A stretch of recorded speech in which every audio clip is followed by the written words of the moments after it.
جی welcome back سچ سویرا میں ایک مرتبہ پھر سے آپ کو کہیں گے خوش آمدید، اور آج خوبصورت موضوع کو جو ہے وہ اس کا انتخاب کیا گیا ہے اور اس پر ہم گفتگو کے سلسلے کو آگے بڑھائیں گے۔ خدمت خلق کے حوالے سے جاننے کی کوشش کریں گے کہ دین اسلام کی روشنی میں ہمیں خدمت خلق کے حوالے سے کیا تعلیمات ملتی ہیں۔ میں خانم سے گزارش کرنا چاہوں گی کہ وہ ہمیں اس حوالے سے بتائیں۔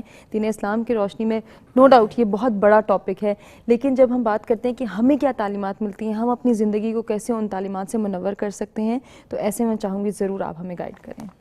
جی بسم اللہ الرحمن الرحیم، الحمدللہ رب العالمین والصلاة والسلام علی رسول الکریم وآلہ الطیبین الطاہرین المعصومین۔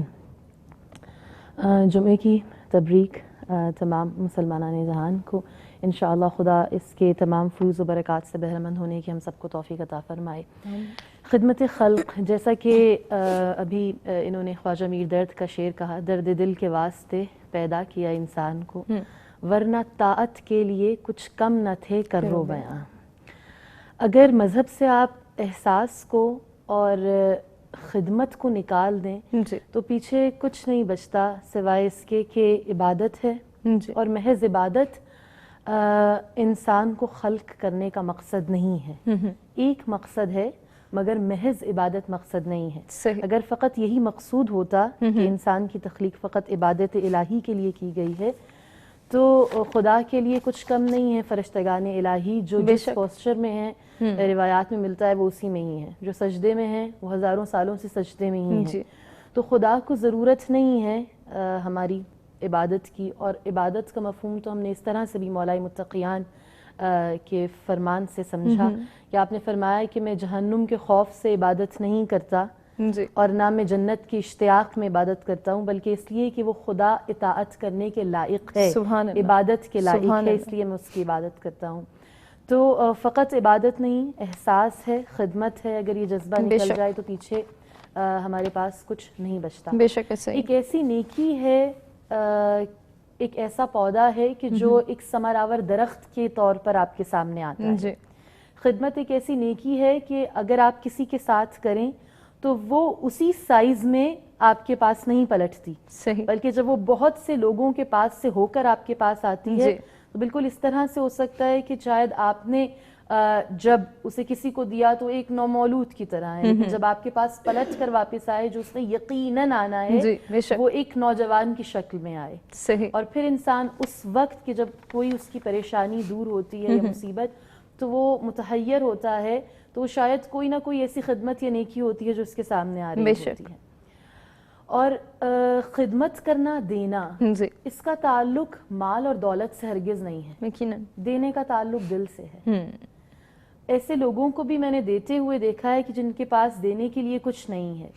ایک ہوتی ہے سخاوت، سخی انسان اسے کہتے ہیں جس کے پاس کچھ ہے اور وہ دے رہا ہے۔ ایک ہوتا ہے کریم، کریم اسے کہتے ہیں کہ جس کے پاس کچھ نہ ہو وہ تب بھی عطا کرے۔ سبحان اللہ۔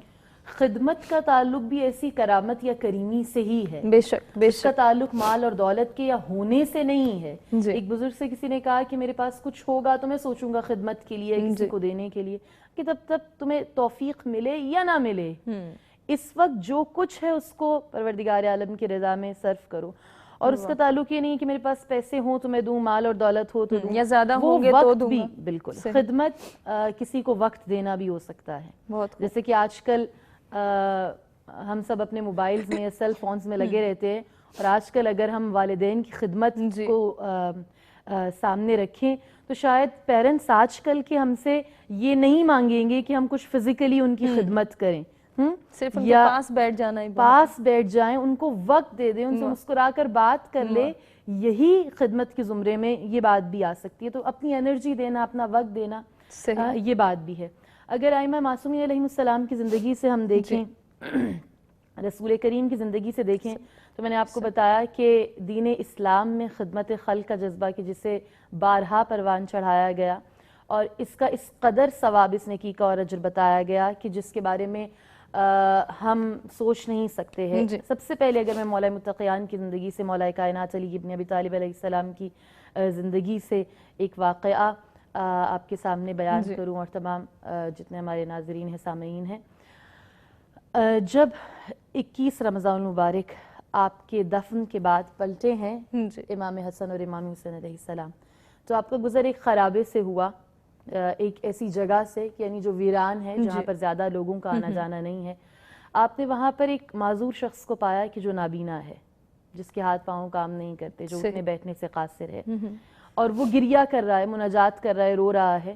تو حسنین کریمین اس کے پاس آتے ہیں اور پوچھتے ہیں کہ کیا معاملہ ہے. کہا کہ میں منتظر ہوں کسی کا کہ جو میری خدمت کے لیے ایک شخص آیا کرتا تھا، اور میں 3 دن سے بھوکا ہوں، پیاسا ہوں، کوئی ایسا نہیں کہ جو مجھے پانی پلا دے، کہ میں محتاج ہوں، میں نابینا ہوں، مجھے نظر بھی نہیں آتا.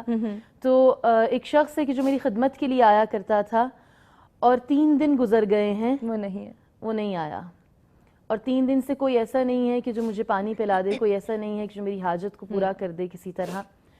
تو آپ نے اوصاف پوچھنا شروع کیے کہ اس شخص کے اندر کیا کیا کوالٹیز تھیں، تاکہ ہم جان سکیں کہ کون ہے کہ جو اس خرابے میں، اس ویران جگہ پر بھی وہ جذبہ رکھتا ہے جو تیرے پاس آتا تھا.